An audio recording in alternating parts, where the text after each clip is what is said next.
السلام علیکم ناظرین، آج میں آپ کو رحمت العالمین حضرت محمد صلی اللہ علیہ وآلہ وسلم کے بچپن کے بارے میں بتاؤں گی۔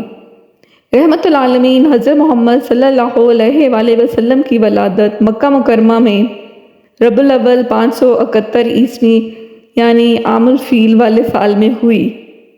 ابن سعد کی روایت ہے کہ حضور کی والدہ نے فرمایا کہ جب محمد صلی اللہ علیہ وسلم کی پیدائش ہوئی تو میرے جسم سے ایک نور نکلا جس سے ملک شام کے محلات روشن ہو گئے۔ جس رات آپ اس دنیا میں تشریف لائے، اس رات کعبہ میں رکھے تمام بت گر پڑے اور اس طرح کے بے شمار معجزات کا ظہور ہوا، جو کہ اس بات کی علامت تھی کہ اس کائنات کا رہبر اور ہادی اس دنیا میں تشریف آ چکے ہیں۔ جب حضور کی پیدائش کی خبر آپ کے دادا عبد المطلب کو ہوئی تو آپ تشریف لائے اور پوتے کو گود میں لیا تو آنکھ بھر آئی اور مرحوم بیٹے عبداللہ کی یاد آ گئی۔ دراصل آپ صلی اللہ علیہ وسلم کی پیدائش سے قبل ہی آپ کے والد وفات پا چکے تھے۔ جناب عبد المطلب حضور صلی اللہ علیہ وسلم کو خانہ کعبہ لے گئے اور اللہ سے ہر قسم کی فتنہ اور شر سے محفوظ رکھنے کی دعا کی۔ جناب عبد المطلب نے آپ کا نام محمد رکھا۔ حضور صلی اللہ علیہ وسلم نے 3 دن تک اپنی والدہ بی بی آمنہ کا دودھ پیا اور پھر ابو طالب کی باندھی صوبیہ نے آپ کو دودھ پلایا۔ عربیوں میں رواج تھا کہ پرورش کے لیے شیرخوار بچوں کو دیہات میں بھیج دیا جاتا تھا تاکہ دیہات کی صاف آب و ہوا اور قدرتی غذا کے ذریعے ان کی اچھی پرورش ہو۔ دراصل اس زمانے میں بنو سعد اور بنو بکر کی عورتیں مکہ آتی تھیں اور نومولود بچوں کو اپنے ساتھ پرورش کے لیے لے جایا کرتی تھیں۔ جب بنو سعد قریش کے علاقے میں آئے تو عورتوں نے مالدار گھروں سے بچوں کو لے لیا تاکہ انہیں زیادہ سے زیادہ مال و دولت اور انعام و اکرام مل سکے۔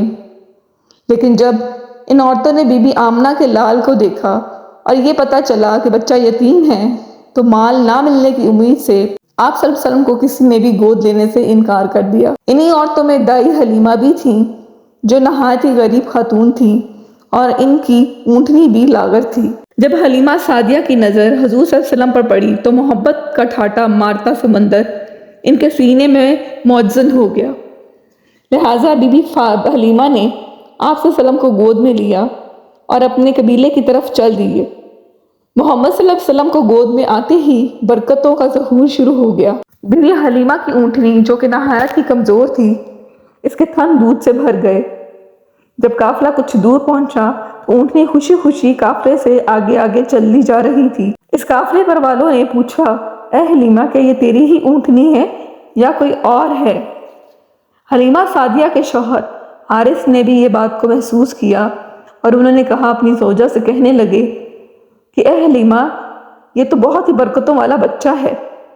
حلیمہ سعدیہ نے کہا واقعی مجھے بھی یہی امید ہے کہ یہ بابرکت بچہ ہے اور خدا کی رحمت بن کر ہمیں ملا ہے۔ جب بی بی حلیمہ سعدیہ اپنے قافلے کے ساتھ اپنے گاؤں پہنچی تو وہاں سخت قحط پڑا ہوا تھا۔ تمام جانوروں کے تھن میں دودھ سوکھ چکے تھے۔ حضور صلی اللہ علیہ وسلم کو لے کر جب بی بی حلیمہ اپنے گھر تشریف لائیں تو بکریوں کے تھن دودھ سے بھر گئے۔ بی بی حلیمہ خود فرماتی ہیں کہ میری بکریاں اب جب بھی چراگاہ سے آتی ہیں ان کے تھن دودھ سے بھرے ہوتے ہیں کہ ہر طرف سے سوکھا پڑا تھا اور لوگوں کو اپنے جانوروں سے ایک قطرہ دودھ نہ ملتا تھا۔ لہٰذا میرے قبیلے والوں نے اپنے چراہوں سے کہا کہ تم لوگ بھی اپنے جانوروں کو اسی جگہ چراہو جہاں حلیمہ کی بکریاں چرتی ہیں، مگر یہاں چراگاہ یا جنگل کا کوئی دخل ہی نہ تھا۔ یہ تو رحمت عالمین کی برکت کا فیض تھا جس کو میں اور میرے شوہر کے سوا میری قوم کا کوئی نہیں شخص سمجھ سکتا تھا۔ حضور صلی اللہ علیہ وسلم کے آنے کے بعد اللہ کی طرف سے بی بی حلیمہ مسلسل اضافہ اور خیر و برکت کا مشاہدہ کرتی رہیں۔ حضور کی ابتدائی 2 سال حلیمہ سعدیہ اور ان کے شوہر حارث کے گود میں گزرے۔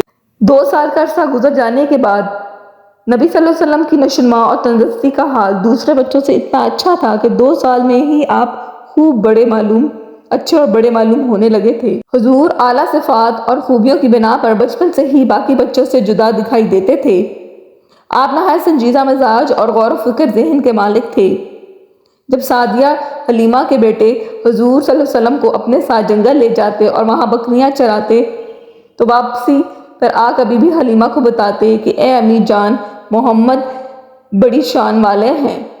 جس وادی میں جاتے ہیں ہرا بھرا ہو جاتا ہے، دھوپ میں ایک بادل ان پر سایہ کرتا رہتا ہے، ریت پر آپ صلی اللہ علیہ وسلم کا قدم کا نشان نہیں پڑتا اور جنگل کے جانور آپ صلی اللہ علیہ وسلم کے قدم چومتے ہیں۔ ایک روز آپ صلی اللہ علیہ وسلم کے دور شریک بھائی دوڑتے ہوئے حلیمہ سعدیہ کے پاس آئے اور بتایا کہ 2 آدمیوں نے محمد کا پیٹ چاک کر دیا ہے۔ بی بی حلیمہ کی حواس باختہ ہو گئے اور وہ اپنے شوہر کے ساتھ وہاں پہنچی تو دیکھا حضور صلی اللہ علیہ وسلم صحیح سلامت کھڑے تھے۔ جب حضور سے پوچھا گیا کہ آپ کو کیا ہوا تھا تو آپ صلی اللہ علیہ وسلم نے بتایا کہ سفید کپڑے والے 2 آدمی آئے تھے، انہوں نے مجھے لٹا کر میرا سینہ چاک کر دیا اور اس کے اندر سے ایک خون کا لوتھڑا نکالا، پھر اس کو ایک سونے کے تشت میں رکھ کر آب زمزم سے دھویا اور اس کے اندر ایک خون کا لوتھڑا نکالا، پھر اس کو ایک سونے کے تشت میں رکھ کر آب زمزم سے دھویا، پھر اسے اسی طرح اپنی جگہ پر رکھ کر سینہ بند کر دیا۔ یہ سن کر بی بی حلیمہ بہت گھبرا گئی اور حضور صلی اللہ علیہ وسلم کو واپس مکہ لے جانے کا ارادہ کیا۔ لہٰذا جب نبی اکرم صلی اللہ علیہ وسلم کی عمر 4 یا 5 برس ہوئی تو حلیمہ سعدیہ آپ کو مکہ واپس لے آئیں اور آپ کی والدہ بی بی آمنہ کے سپرد کر دیا۔ یہاں حضرت ایمن جو کہ آپ کے والد ماجد کی باندی تھیں، حضور کی پرورش اور خدمت گزاری میں مصروف رہنے لگیں۔ ایمن ہی حضور صلی اللہ علیہ وسلم کو کھانا کھلاتی، کپڑے پہناتی، دھوتی اور تمام ضروریات کا خیال رکھا کرتی تھیں۔ رسول اللہ صلی اللہ علیہ وسلم ایمن کی محبتوں اور خدمات کو ہمیشہ یاد کیا کرتے تھے اور فرمایا کرتے تھے کہ ایمن ماں کے بعد میری ماں ہے۔ ابھی حضور صلی اللہ علیہ وسلم کو اپنے والد کے سائے سے محرومی کا شعور بھی نہ تھا کہ آپ کی والدہ بی بی آمنہ بھی وفات پا گئیں، لہٰذا آپ کی پرورش کی ذمہ داری آپ کے دادا عبد المطلب نے لے لی۔ جناب عبد المطلب کو